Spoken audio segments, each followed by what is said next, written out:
तो आइए सुनते हैं आज की कहानी। कहानी का नाम है मास्टर जी। शहर के बीचों बीच स्थित सरकारी स्कूल में पवन अग्रवाल जी अध्यापक के पद पर कार्यरत थे। वहीं शहर के एसडीएम प्रेमलाल का बेटा भी ना चाहते हुए इसी स्कूल में अध्ययन कर रहा था। बेटे का नाम रोहित था। एसडीएम प्रेमलाल का बेटा रोहित अपनी ओर से पूरी कोशिश कर चुका था कि उसे शहर के किसी कॉन्वेंट स्कूल में पढ़ाया जाए, किंतु ना तो रोहित और ना ही उसकी माँ की कोई कोशिश कामयाब हुई। एसडीएम प्रेमलाल ने उसे सरकारी स्कूल में प्रवेश दिलवा दिया। रोहित को अपने पिता के उच्च पद पर आसीन होने का गुमान था। दूसरी ओर मास्टर पवन अग्रवाल जी का लगभग सभी बच्चों के प्रति स्नेहपूर्ण व्यवहार था। रोहित को सबसे पहले जिस बात से रोष था वह था कि इस स्कूल के टीचर उतने अच्छे कपड़े नहीं पहनते। दूसरी ओर इस स्कूल में वो सभी को अपने से नीचा समझता था, इसलिए किसी के साथ उसकी बनती नहीं थी। कभी कभी पवन अग्रवाल जी रोहित के घर उसके पिता से मिलने आते तो रोहित के पिता अग्रवाल जी के पैर छूकर आशीर्वाद लेते, जो रोहित को अच्छा नहीं लगता। रोहित के पिता का मास्टर जी के साथ हंसकर बात करना भी रोहित को पसंद नहीं था। रोहित अपनी कक्षा के सभी बच्चों से दूर अलग बेंच पर बैठा करता था और अपना भोजन अकेले किया करता था। स्कूल के नल का पानी भी वह नहीं पीता था। उसे ना तो किसी का सम्मान करना आता था और ना ही वह किसी का सम्मान किया करता था। जबकि रोहित के पिता समय समय पर इस स्कूल आकर स्कूल की बेहतरी के लिए अपनी ओर से और सरकारी मदद से काम करवा दिया करते थे, ताकि स्कूल के बच्चों को कोई परेशानी ना हो।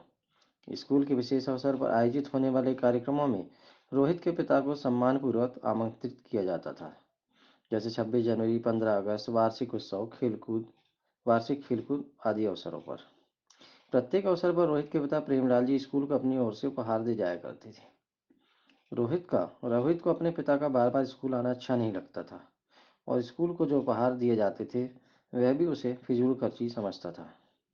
पर उसे इस बात का गर्व था कि जब उसके पिता स्कूल आते सभी शिक्षक उसके पिता के सम्मान में हाथ जोड़कर खड़े हो जाया करते थे।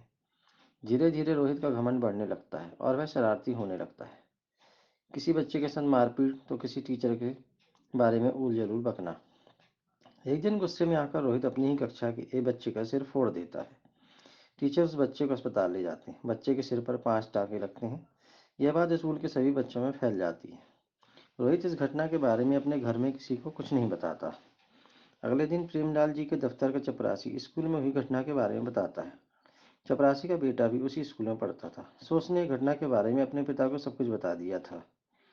प्रेमलाल जी तुरंत उस बच्चे से मिलने उसके पास उसके घर जाते हैं और उस बच्चे के माता पिता को आर्थिक मदद के साथ फलों की टोकरी भी देकर आते हैं। शाम को प्रेमलाल जी अपने बेटे रोहित से बातों बातों में स्कूल के बारे में पूछते हैं और मास्टर पवन अग्रवाल जी के बारे में भी पूछते हैं।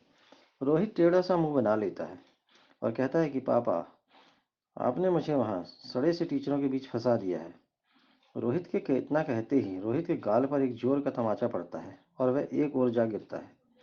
उसके पिता उसे उठाकर बताते हैं कि जिन टीचरों को तुम सड़े टीचर कह रहे हो, मैं उनके द्वारा दी गई आर्थिक सहायता और मार्गदर्शन के दम पर ही आज मैं एसडीएम बन पाया हूँ।